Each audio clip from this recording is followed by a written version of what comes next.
What's up YouTube? Today we're talking about how plyometric training can help make you a better endurance athlete. So let's hop right into it.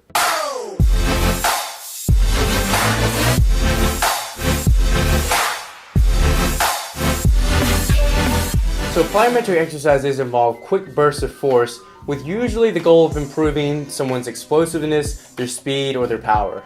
Recently though, plyometrics have been thrown in the conversation of how they can improve an endurance athlete's performance. To look at this further, we're going to look at a study done in 2014 by a university in Chile. The study looked to see whether or not adding in plyometric training would help improve endurance and shorten long and short distance run times. The study took 36 runners with 2 years of competitive experience at national and international levels. The runners were divided into a control group and an explosive training group. Both trained for endurance running, however the explosive training group performed 2 days per week of plyometric training in addition to their endurance training. Those workouts consisted of a total of 60 reps of drop jumps varying in different heights. The study tested their body mass, BMI, 20-meter sprint times, and 2.4-kilometer run times before and after the study.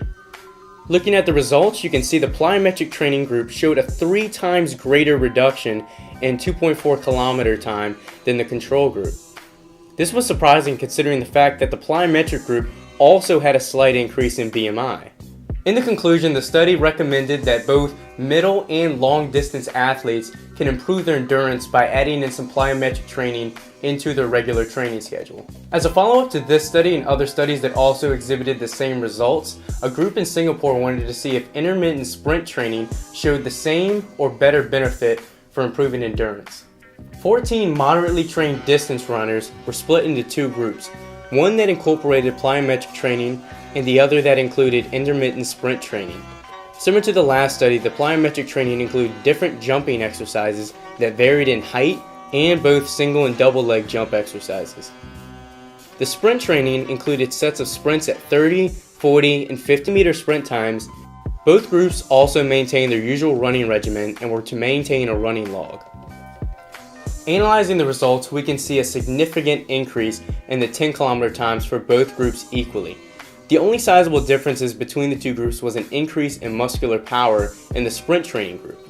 Interesting enough, we can look at both these studies and see how training for speed and explosiveness can actually help reduce an endurance athlete's run time.